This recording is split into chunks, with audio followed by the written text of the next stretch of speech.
Imaginez-vous au sommet d'une montagne, le vent frais caressant votre visage, le silence absolu autour de vous, seulement troublé par le chant lointain d'un oiseau. Vous vous sentez calme, maître de vous-même, comme si rien ne pouvait ébranler votre sérénité. Vous pensez peut-être, ça y est, je suis stoïcien. J'ai dompté mes émotions, j'ai trouvé la paix intérieure. Mais, et si vous vous trompiez ? Et si, malgré toutes vos lectures de Marc Aurèle, Sénèque ou Épictète, malgré vos méditations matinales et vos mantras sur l'acceptation, vous étiez encore loin de l'essence véritable du stoïcisme ? Aujourd'hui, je vais vous révéler 3 signes révélateurs que vous n'êtes peut-être pas aussi stoïcien que vous le pensez. Et croyez-moi, ce voyage d'introspection va secouer vos certitudes. Restez avec moi, car à la fin de cette vidéo, vous aurez non seulement une meilleure compréhension du stoïcisme, mais aussi des outils concrets pour aligner votre vie avec cette philosophie puissante. Commençons par clarifier une chose, le stoïcisme n'est pas une pose. Ce n'est pas une étiquette cool que vous pouvez coller sur votre front pour impressionner vos amis ou garnir votre feed Instagram avec des citations inspirantes. Le stoïcisme, c'est une pratique, un mode de vie, une discipline qui demande un effort constant et une honnêteté brutale envers soi-même.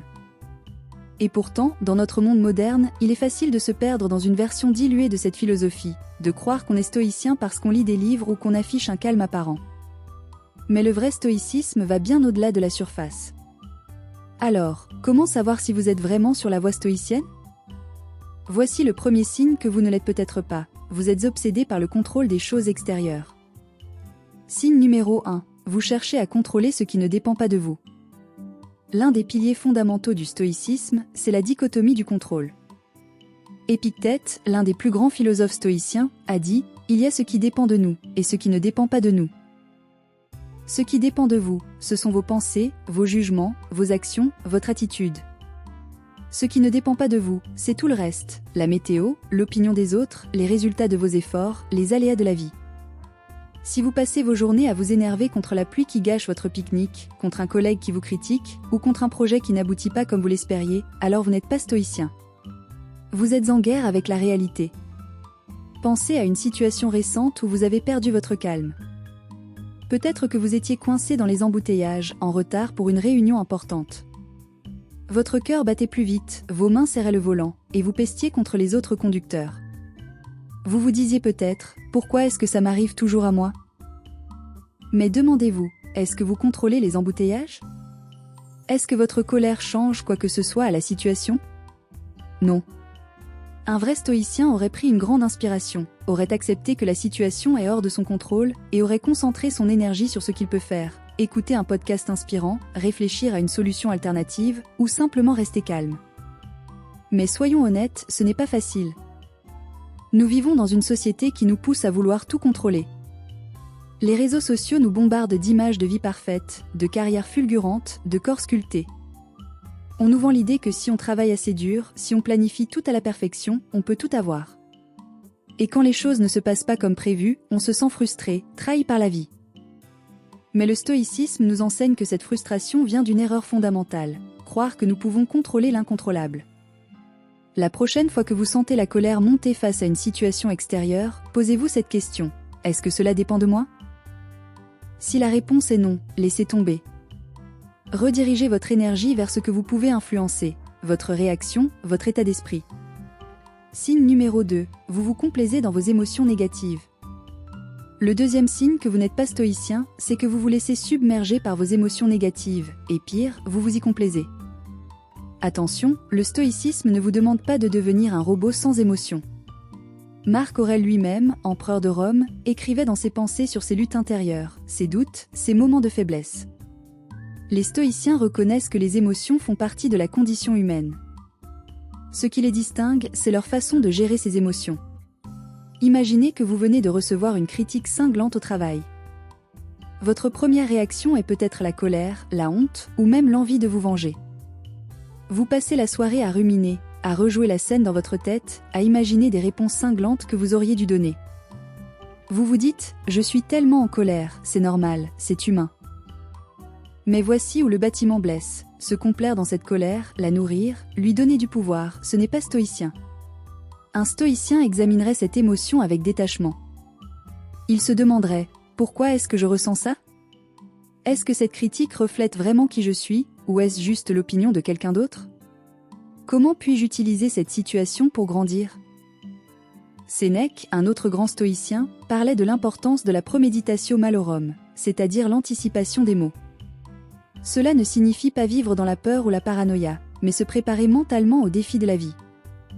Si vous savez que vous pourriez recevoir une critique, que vous pourriez échouer, ou que la vie pourrait vous envoyer une épreuve, vous pouvez déjà vous entraîner à y répondre avec calme et sagesse. Mais si, au lieu de cela, vous vous laissez emporter par chaque vague émotionnelle, vous n'êtes pas sur la voie stoïcienne. La prochaine fois que vous sentez une émotion négative vous envahir, prenez une pause. Respirez profondément. Écrivez ce que vous ressentez, analysez-le, et demandez-vous, est-ce que je veux donner à cette émotion le pouvoir de contrôler ma journée? Signe numéro 3. Vous cherchez le bonheur dans les choses extérieures. Le troisième et dernier signe que vous n'êtes peut-être pas stoïcien, c'est que vous cherchez le bonheur dans des choses extérieures. L'argent, la reconnaissance, le confort, les possessions matérielles. Le stoïcisme nous enseigne que le véritable bonheur, ou eudémonia, ne vient pas de l'extérieur, mais de l'intérieur. C'est un état de contentement qui naît de vivre en accord avec la vertu, de cultiver la sagesse, le courage, la justice et la tempérance. Prenons un exemple concret. Imaginons que vous venez d'acheter une nouvelle voiture, celle dont vous rêviez depuis des années. Vous vous sentez euphorique, vous prenez des photos, vous la montrez à tout le monde. Pendant quelques semaines, vous êtes sur un petit nuage. Mais un jour, quelqu'un raie votre voiture dans un parking. Soudain, votre bonheur s'effondre. Vous êtes furieux, vous vous sentez personnellement attaqué. Pourquoi? Parce que vous avez placé votre bonheur dans une chose extérieure, quelque chose de fragile, de temporaire.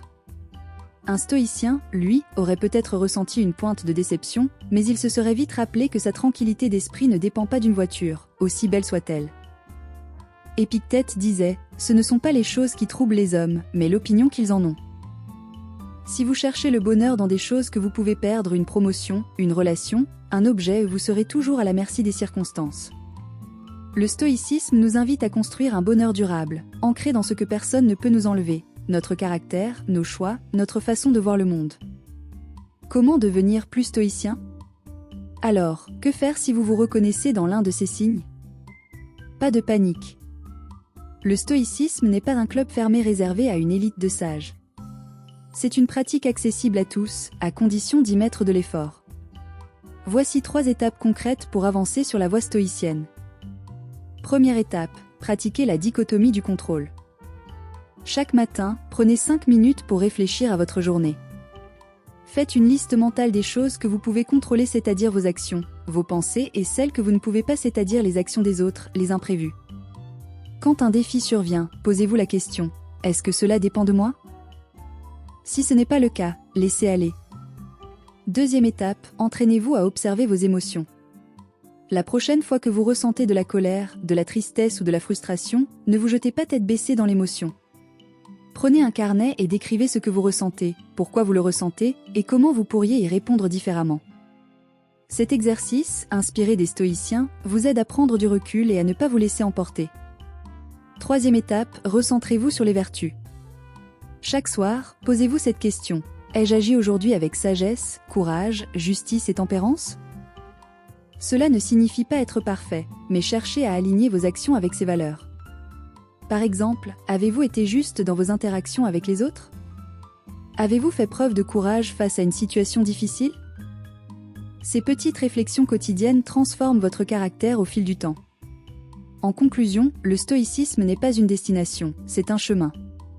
Si vous vous reconnaissez dans ces 3 signes, cherchez à contrôler l'incontrôlable, vous complaire dans vos émotions négatives, ou placer votre bonheur dans des choses extérieures, ne vous découragez pas.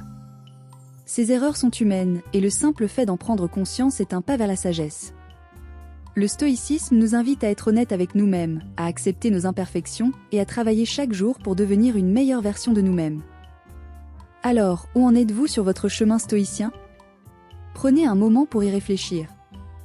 Et si vous voulez aller plus loin, abonnez-vous à l'Esprit Stoïque pour explorer d'autres facettes de cette philosophie qui peut transformer votre vie. Laissez un commentaire pour partager vos pensées ou vos expériences avec le stoïcisme, et n'oubliez pas d'aimer cette vidéo si elle vous a fait réfléchir. À très bientôt pour une nouvelle exploration de l'Esprit Stoïque.